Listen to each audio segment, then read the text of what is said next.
morning. Welcome to Viewpoint, your program of personalities, politicians, and perspectives. This morning, happily, oh boy, each day we don't have to talk about a politician. I feel so much better. Just raises your level of... Out there stamping up the system, not doing what they're supposed to do. No, I thought they elected those people to represent and care for their constituents. Let's don't go there. We have a great guest this morning. And if I get off on that, we're going to be at 9 o'clock before we know it.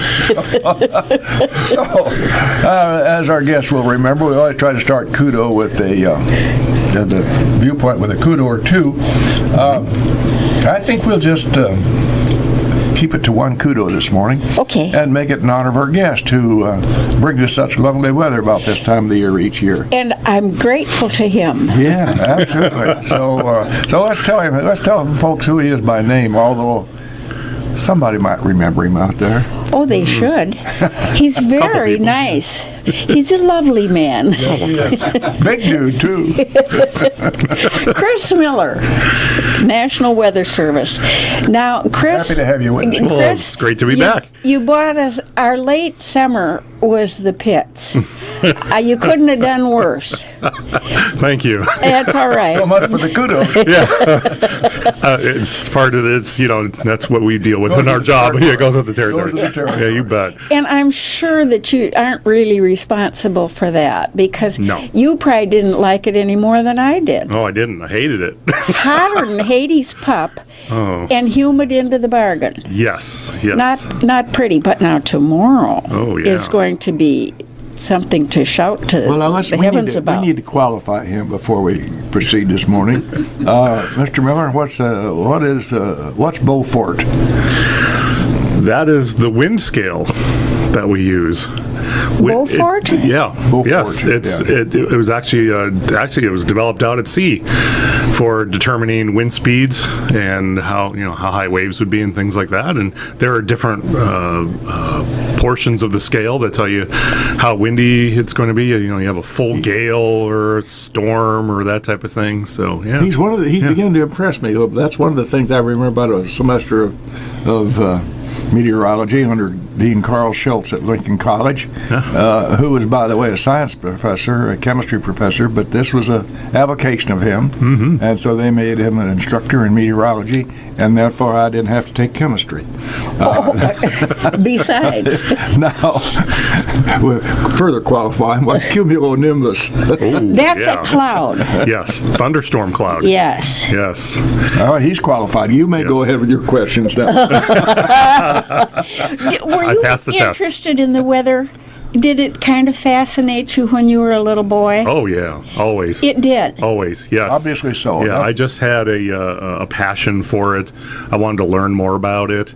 And I'll tell you, most of the people that work at our facility here in Lincoln, not all of them, but the vast majority of them decided this is what I want to do when they were under the age of 10.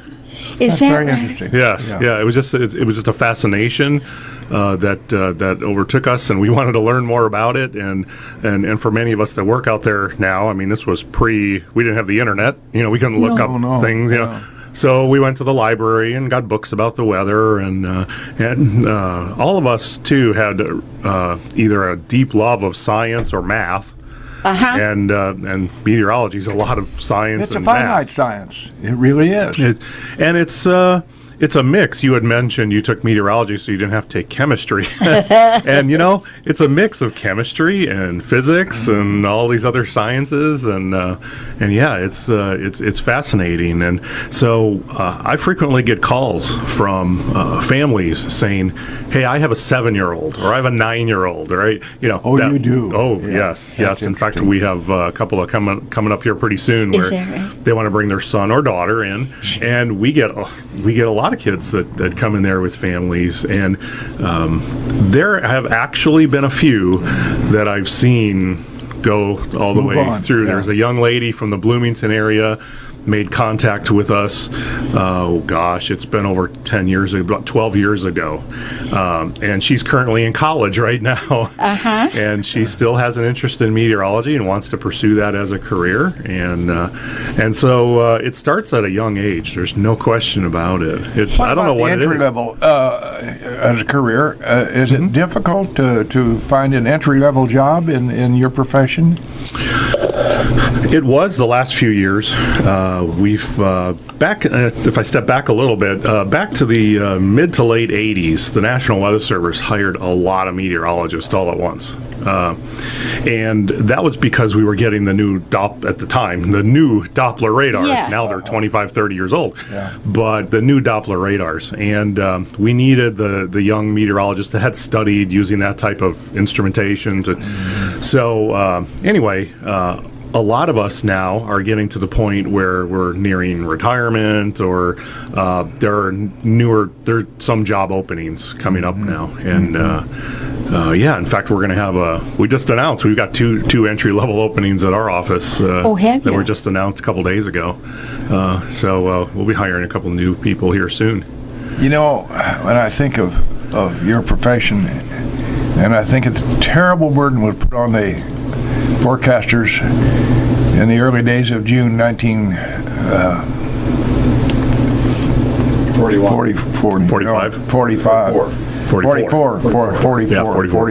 Yes. Oh, man. At another moment I slipped again, proving the old fella is getting there. But I think of seriously, the real burden on Eisenhower and his staff were waiting. They had this thing all planned for June 6th, planned for a year, or months and months and months, and finite planning, and it's a go or no go. And he had to wait. And actually, history, I think, says it was June 5th was the day they were ready to go, and the weather prevailed and held him off another day, and finally Ike says, we've got to go, and we did. So the weather forecasters at that time, they were giants. Yes. Yeah, changed history. And in fact, I've seen some people, there have been books about it, and some people have talked about it extensively, and they've said that was probably the most difficult weather forecast ever made. But also, it was correct. It turned out generally good for the operation that they needed to do. And yeah, that was a tough one. That was we've got a few guys in our office that are former Air Force, Navy. So we've about a third of our staff are veterans. And they said that is still talked about today. Interesting. The other day I saw in the same time warp, the boys, 80 of them that took off with Jimmy Doolittle off the Carrier Hornet. And there again, weather played a factor in that significantly. But for those of you who didn't see that, try to find that on PBS somewhere. Maybe you can Google it up on YouTube or something, because it was a riveting thing to watch. And at the last minute, Doolittle asked if anybody wanted to not go, because certainly they were taking off in that aircraft with one way to go and nowhere else. And not one of the 80 dropped out. Yeah. And it was a momentary watershed in this country. Yeah, absolutely. And I'll tell you, our agency is doing something, I don't want to say not to that extent. I mean, that's history making, But one of the things that we're doing in the National Weather Service is we're reviving that type of thing, and we put a name to it every time. You got to put a name to it, and we call it Decision Support Services. And essentially, what we're doing is, I've seen this transition. When I started my career over 30 years ago, it was you come to work, you put out the best forecast you can with the information that you have, and your job was done. If you had a bad weather day, you do your warnings, your job was done, you went home. Now, what we're doing is we still do the weather forecast, and we still look at the science aspect of it, but we've completely changed how we get that information out there. And it's not just because of web pages and social media, we've learned that there are decision makers that need this information to make critical decisions. So, for example, some things you would never think of in a winter storm. Let's say, our friends in North Dakota and Montana. Oh, they're going to get a snowstorm here, in the next few days, and then another one this weekend. So they're going to be buried by the end of the weekend. Let's say it's January, and that's heading towards Central Illinois. Not just sending that out and going to the TV media and saying, hey everybody, here comes this big winter storm. We're also briefing emergency management officials in all of the local areas so that they can make decisions on how many people do we need for cleaning the roads? When do we need to get them in? Because they want to know, is the snow going to start flying at 10 o'clock tonight or 6 o'clock tomorrow morning or 3 o'clock? I don't want a guy sitting in the truck waiting for that first few snowflakes to fall. That costs money, and that driver, that's extra time they're going to be working. Sure. So there's that. When we do conference calls to talk about these things, it's not only emergency managers, but it's also officials at hospitals that need to make decisions. If you have a major winter storm, are you going to get enough doctors and nurses at the hospital? Because people are going to be coming there, and you have people there already. You don't want to have a doctor or nurse who's on their second straight day with very little sleep because their shift rotation can't get to work. So based on that, hospital administrators have made decisions. We're going to put up doctors and nurses in nearby hotels or put beds on the side so they can sleep in the hospital so that when their shift starts, they're already there. A side effect nobody ever thinks about. Exactly. So it's stuff like that we're expanding our operations to, and we're looking at expanding it even more. This past summer, we were at the Illinois State Fair. We had a booth out there, trailer, and you talk about kudos. I'm going to throw a kudo out there to the Logan County Sheriff and to the Logan County Emergency Management Agency. They had a new trailer that they purchased for emergency operations, and they let us use that trailer on the fairgrounds in Springfield, that we could set up our computers and our there's the air-conditioned place. And essentially what we were doing is we were doing very specific State Fair briefings for the State Fair director and for the commander for the Illinois State Police that was out there, and all the security people that were out there. Because if you've got, say, 40,000 people on the fairgrounds or more, and you got a grandstand act one night, Reba McEntire was there, and they had 15,000, 16,000 people stuffed in the grandstands. The last thing you need is a thunderstorm coming in with lightning or high wind or a tornado or something like that. And it's going to stop the show. You're putting people's lives in danger. So we were giving them literally, we had one night where there were storms, and we were talking to the State Fair director every 10 minutes, giving him updates. And they were making decisions to either, okay, we need to adjust this show, cancel the opening act, let's put the main act on first so that by the time the storms get here, then everybody will already be gone, the show will be over, that type of thing. So that's where our agency is going, is giving specific forecasts for public safety. Well, did you ever dream 30 years ago when you got into this that you'd be able to do all these things? No, I had hoped that, we heard, technology is going to get better as we go, but you can't really envision what that means. No. But I never dreamed that we would be doing that type of thing. I never thought, a lot of what I do, my title is Warning Coordination Meteorologist, and essentially what that means is I do a lot of different things. My main thing, though, my main job duty is I'm a liaison with other emergency agencies, local emergency managers, state officials. I've sat in on meetings with the governor. I've briefed the governor directly about major storms and when we had all the flooding. So we do that type of, that's mainly what I do on my job.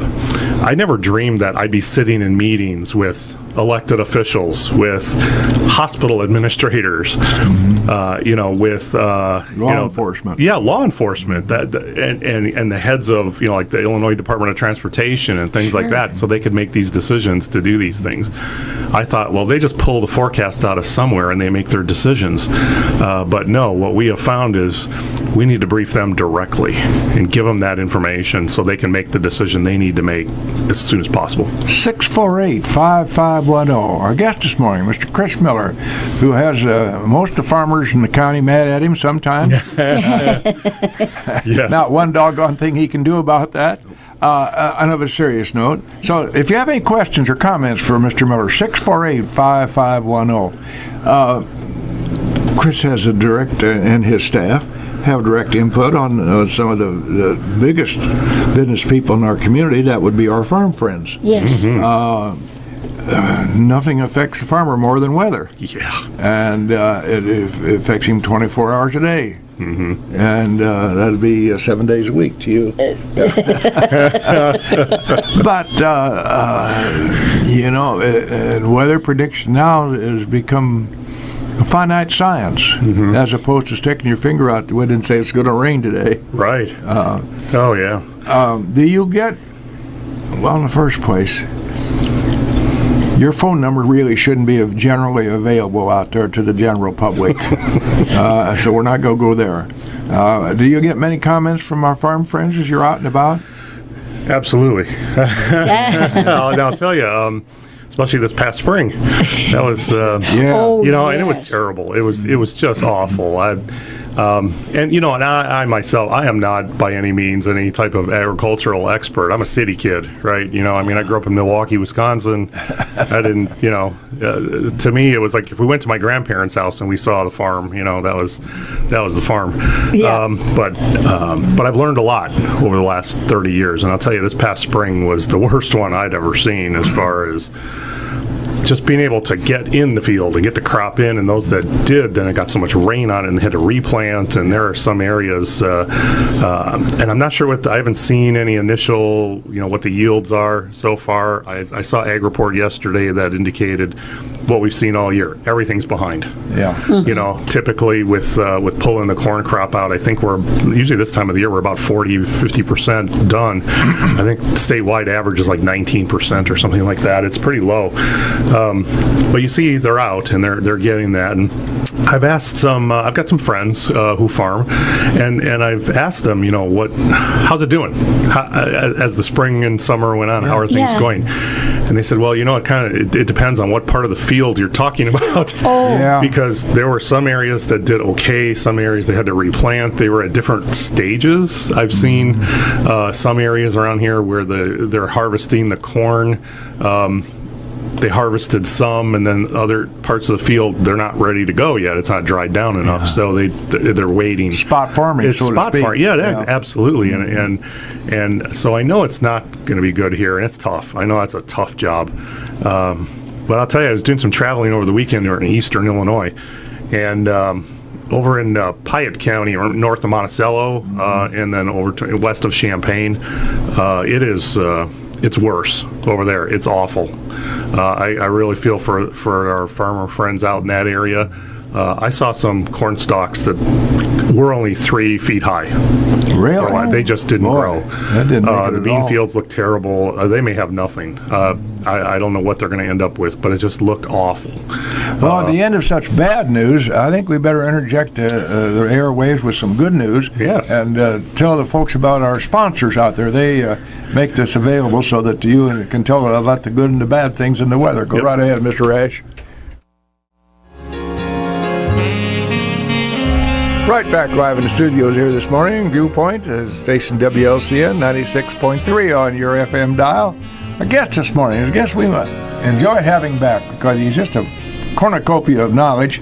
Now that means he knows a lot. Oh, thank you. I just wanted to straighten you out on that. I wanted you to do that, yes. Chris Miller, our friend from what is the professional name of the Weather Service out there? The professional name is NOAA's National Weather Service, NOAA, National Oceanic and Atmospheric Administration, National Weather Service. And to whom do you report, Chris? We're a federal agency. We report to the U.S. Department of Commerce. Sure. That is our main government agency, and then NOAA is our parent agency within Commerce. So we have a Our office here in Lincoln is part of what we call the central region of the United States. We're kind of right in the middle of it. We have a regional office in Kansas City, Missouri. So we talk to them a lot, and they support us for anything we need, whether it's equipment issues or things like that. Whatever we need, we contact our regional office. It's been a great thing for Logan County to have that golf ball plunked right in the middle of Route 10 out there. You might just take a second, Mr. Miller, and tell us what that golf ball sitting out there does for us. Well, I'll tell you what, that is underneath what looks like our golf ball, and I've had some young ladies tell me, that's not a golf ball, that's a volleyball. Okay, whatever. Okay. It's a ball, we got this big ball. A rose is a rose Yes, is a rose. Exactly. Underneath that's the protective covering. So within that is a very large radar dish. It looks like a big plate you would eat off of, and it's about 28 feet across. And it's always spinning around and sending out these pulses. It's radar. So what happens is it sends the pulse out, it bounces off whatever's out there, comes back to the radar and tells us there's rain, snow, storms. We can even see clouds, smoke from fires. You name anything, birds, anything that's up in the sky. Every morning, it's amazing. The radar lights up with birds along the Illinois River Valley.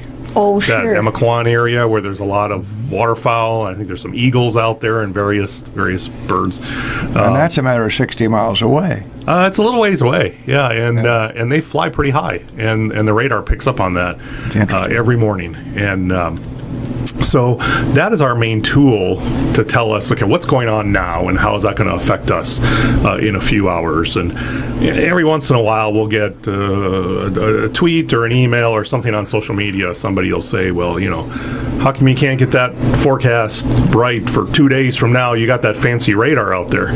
Well, the radar doesn't tell me what the weather's going to do 2 days from now. No. Okay, it tells me what is essentially roughly about 100 to 120 miles any direction from Lincoln, anywhere you look.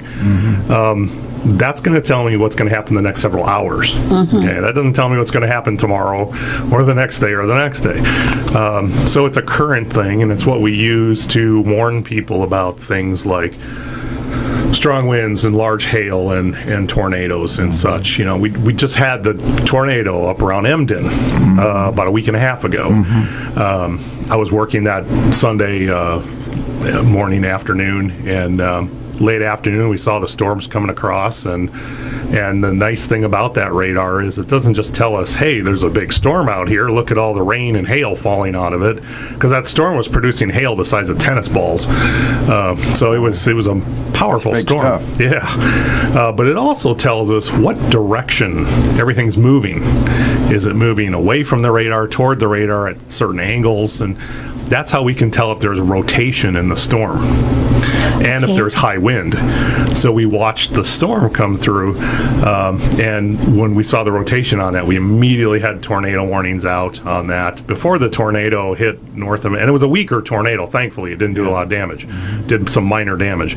But we had that warning out more than 30 minutes before it got to Emden. So it was quite the storm. That gave people time to get to their basement anyway. Exactly. And it was kind of hard to see, too, because there was a lot of rain with it, and the rain was starting to wrap around where the tornado was, and that was a tough one to see. We don't want people to go out and look for these things anyway, You hear it's coming towards you, just go to the basement. Now, our friends up in Tazewell County, so south of Green Valley and south of Delavan, Hopedale, those areas, they were not expecting the tornado, from that. But the radar was showing us wind of about anywhere from 70 to 90 miles per hour. That's a good stiff breeze. That's a little bit of a gale. Yeah, talk about the Beaufort scale, right? Yeah, right. That was a strong wind. So the next day, we had heard that there was some damage. There was damage to a couple of barns. There were irrigation units that got tipped over. And some of the folks up there were like, oh, that must have been the tornado they were talking about. And we said, no, that was the wind with the storm. And we hear this all the time. Well, wind can't just do that. Well, wind is wind.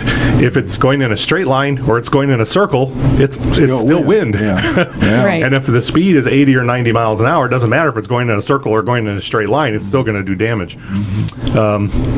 And a lot of times people, that's how we'll determine, because then we get calls from our friends in the media that will say, hey, was that a tornado or what caused that? Well, if we know there was circulation nearby and we see that on radar, or we have our these people don't get paid, volunteer storm spotters that are reporting to the Logan County Emergency Management Agency office and the Tazewell County Emergency Management, all the counties have them. And they said, yes, I saw a rotation. Then we're pretty certain, okay, yeah, that damage was caused by a tornado.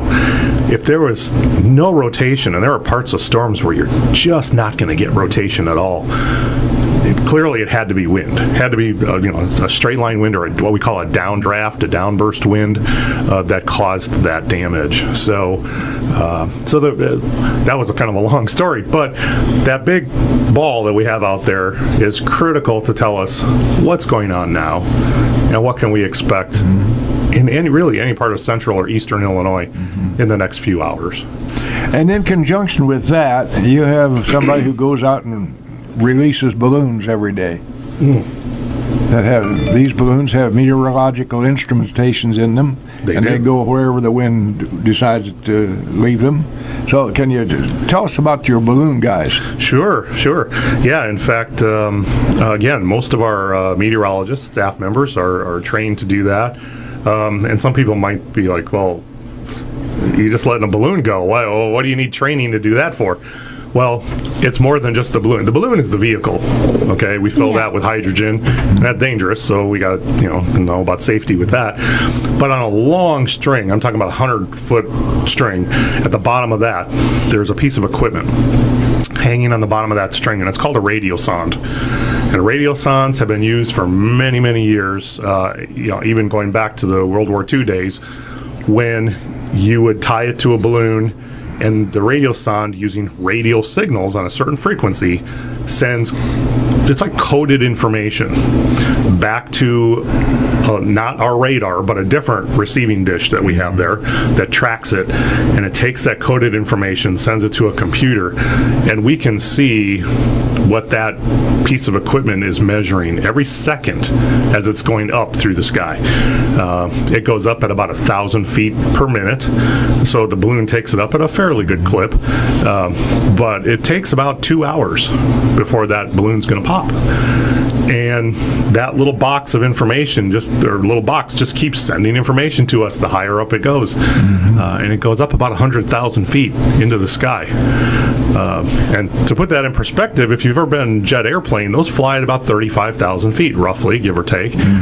So we're going up about 3 times higher than that with the weather balloons. And it just keeps sending information back to us. Eventually, the balloon pops, a little parachute opens up, and the instrument falls back to the ground. And you have identification on that, for Sir Joe Smith finds it over there in Indiana somewhere. Yep. And it's up to him then to carry the ball and do what the instructions are on it. That's right. Yeah, it says just, because that's not inexpensive, that instrumentation. Oh, no, that instrument's about $250, and we do this twice a day, every day at 6 o'clock a.m. and p.m. And when we go when we fall back and the clock goes back to standard time, we'll do it at 5 o'clock, because we try to do it at the same time around the world. It's not at the same time all over the world. When we're releasing these at 5 o'clock in the morning here, it's around 11 a.m., noon, in London, and so they're doing it at that time in Europe. They're doing it at the exact same time as we're doing it out on the West Coast, now on ships in the Pacific and in China and all over the world. We're doing it at the same time because we all share weather information worldwide. Oh my gosh. Yeah, and so we're doing that here in Lincoln. We're sampling the atmosphere.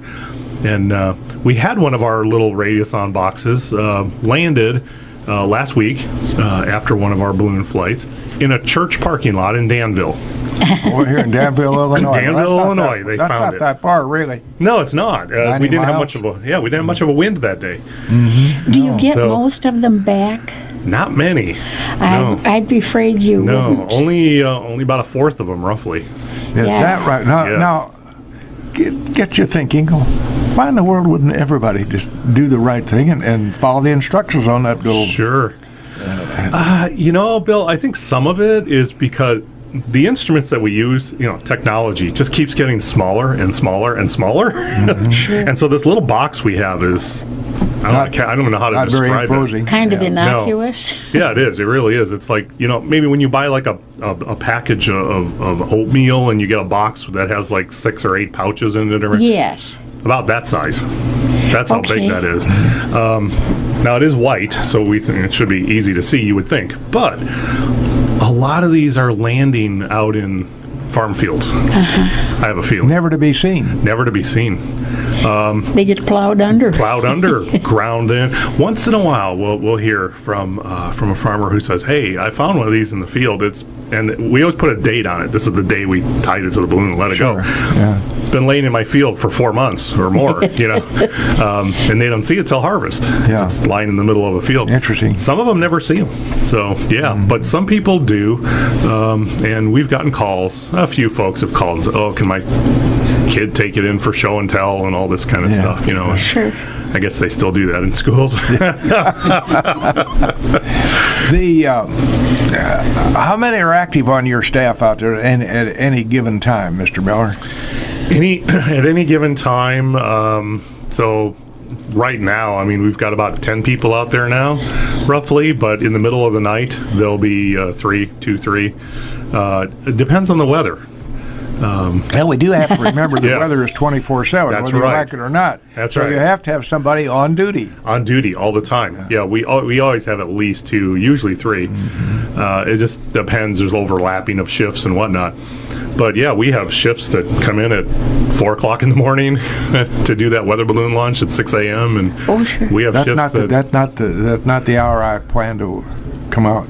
to come out and take a look. No, we don't do too many tours at that time of the day. But yeah, we've had, if there's bad weather, we'll increase our staffing. We're always on call. So, it's kind of like, I don't want to say I'm like a doctor, because I'm not, but we're like weather you are a doctors. doctor of weather. You Yeah, are that. and we, but we're on call. And so we could get called at 2 or 3 in the morning to come in, and instead of just the 2 night shift guys sitting there, we'll have 7 or 8 of us because we have a large area to cover. We watch an area that's I think last time I looked it was like 2 million square miles or something like that. I think it was. I could be off on that, but it's a big area. We have 35 counties in central Illinois. We go from Galesburg all the way to the Indiana border, and over to Rushville and down to Effingham and those areas. Do your territories overlap then with others? No, we butt right up against them. For example, Litchfield is not in our territory, but St. Louis Weather Office has Litchfield. And so when storms are coming out of Litchfield, say toward Springfield, Decatur, up here toward Lincoln, St. Louis has that. And then it's almost like air traffic controllers. We pass the storm off from one area to the next. Oh, okay. It's seamless. The public doesn't know. It's seamless. And even television stations that cover areas. For example, it's like there's some friends of ours up in the Peoria area that are meteorologists up there, and they mainly use our stuff, but they have counties up around north of Galesburg that the Quad Cities Weather Office has. LaSalle, Pontiac, their weather's done by the Chicago Weather Office. So they're looking at 3 different weather offices to put together their broadcast for weather. Same thing like Channel 20 in Springfield. They're looking at St. Louis's weather forecast plus ours for central Illinois. Now, you mentioned Channel 20. For instance, is their weatherman a meteorologist? They are now, yes. They are. Yeah. Back in the day, they were not. They could be amateurs. Yeah, it was usually the enthusiast. Yeah, enthusiast. Maybe they had a background. Maybe they had a farm background. Maybe they were a pilot. Pilots have to know a lot about the weather. Yeah. That type of thing. Yeah, because they're flying in it. Yeah, a lot of times, if you go back to the 50s, 60s, even into the early 70s, there weren't meteorologists there. They were, personalities. Yeah. It was somebody who was good in front of a camera, and during the day they probably sold advertising for the TV station, something like that. That's the way it worked. That was the business. Yes. Yes. Important. but now the trend all across the country has been to be meteorologists, and like our local friend, a lot of people know him from in town, Devin Biggs, a young man who went to Lincoln High School a number of years ago, and he's a TV meteorologist now after he got his degree at Western Illinois University. He's working up in my old stomping grounds up in Wisconsin. So. Good kid too. Yes, and I tell you, he's doing a great job up there. And good. I'm glad to hear love that. him up there. Devin's a nice young man. Yep, Yes. it was good to see him be successful. He was another one that when he was at a very young age, his mom brought him to our weather office, and we were fascinated. He was just taken with it. Oh, wasn't he was taken with it, and he had a knowledge. He had a brain like a sponge that could recite weather stuff all day and all night long, and he followed his dream. Yeah. Yes, he did. Bless his heart. Well, he's got great genes, I know that. Yeah. Yes. I knew his grandpappy when he lived right here in down the road here, up the road, I'm sorry, in Lawndale. Yeah. Down the absolutely. road. I don't know where I am. Well, as a registered professional prognosticator, why don't you prognosticate for us just for a minute here, and let us know what your professional opinion is of, we're in a new month, we're in a new season. What does it look like? Yeah, well, we are in what we call the transition season. We're transitioning from the warm weather of summer. Yeah, thanks for that. Yes, too. and I'll tell you, what was it, a week ago, right? Yeah. A week ago yesterday, it was almost 90 degrees. It was humid. And then the very next day, boom, temperatures drop like 30 degrees, and we're in the 60s and 40s at night, and now it feels like fall.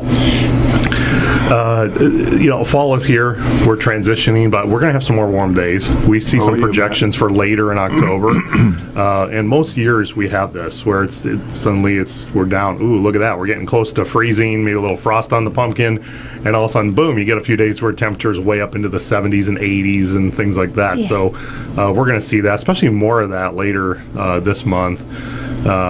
And going even a little further, because right now a lot of people are asking, well, late fall and even into the winter, what are we seeing? We're looking for overall a little bit warmer than normal temperatures for November, December, which is great news for the crops that got planted late. More chance to dry down, less chance of getting that hard freeze for the sensitive vegetation. People that still like their flower gardens, vegetable gardens, But the other thing is, as we go into winter, I'm hearing a lot of people say, well, the Farmer's Almanac says this, and the woolly worms look like that, and all this various and various other agencies are coming out with their prognostications for the winter. So far, what we're seeing is it's kind of scary because we're all agreeing. It looks, this could very well, I'm not seeing it so much in December, but as we get further into the winter, January, February, we're going to definitely know it's winter.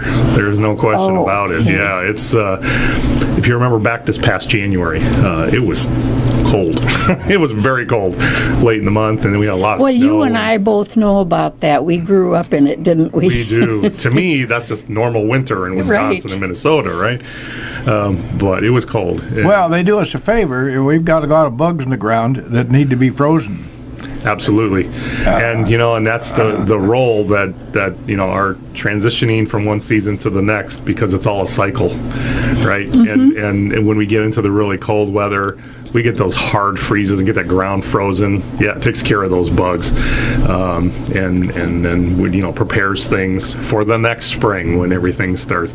The one thing we got to watch really close, because it was such a wet spring this past spring, we have to watch really close this fall, especially November, December. that's what really tripped it last year, was all the rain, and we had snow, early November here in Lincoln. I remember November 5th, it was snowing. So we get a lot of precipitation November, December. That's not going to bode really well for the spring, because all that moisture is going to be sitting there locked up in the soil, frozen. When we get the spring rains, the soil's already wet. Yes. And we can't start out that way. We have a little bit down there, but not to where it's at the topmost levels. Well, and it raised hob with people's lawns, too. Yes, it did. Which isn't as important, of course, as your crops, but it makes them look pretty shoddy. Yes, I give up a good lawn any day if it would help the farmers. Yeah, I mean. As far as weather is concerned. Yeah. This particular area geographically, do you consider that pretty much a normal area insofar as weather reporting? What about your friends out in Iowa somewhere up near the Minnesota line? They see an entirely different cycle there. They do, and we all have our own, local expertise, and that's why there was some talk that the Weather Service might, go to these, instead of having 122 offices nationwide, maybe just having a handful to forecast for big areas. It's the local expertise that can put that knowledge into the forecast, and the fact that you've been watching that area for so long. So you're right. They have different things to deal with than what we do. And I know some people that forecast out west in the mountains, in California and other places. And they've said, in the Midwest, you guys have a really tough job. That's challenging weather. I think mountain weather is impossible to forecast, but they got that down. They know it. It's here that it's tough because of how it changes so much. Yeah. Chris Miller, we appreciate your time and sharing your expertise with us. It's always a joy to have you sit down opposite us. And I don't know anything about the weather, neither does Mrs. Busby. I'll speak for you while I say that. You may. I have your permission. Yes, you may. So it's just great to have your expertise available to our listeners. So we appreciate. When did that weather station go out there on Route 10? What year was that? We started construction back in late 93, early 94, and we started doing operations in 1995. So it's been about 25 years now. Yeah. Well, it's been very, very important to us. There was a day when a fellow like Jack Gordon, who was just a citizen here in town, ran the utility company. He had a weather box in his backyard, and he'd go out there and do whatever they recorded, and then he'd call them. And that was the weather. That was weather forecasting in those days. Yep. That was on the corner of Tremont Street and Logan Street. I can tell you exactly where it was. Yeah. So, Chris Miller, thank you very, very much for being with us. We will close Viewpoint with. I kind of like this, so I'm going to use it continually. And the bottom line is, be the reason somebody smiled today. Thank you for Viewpoint.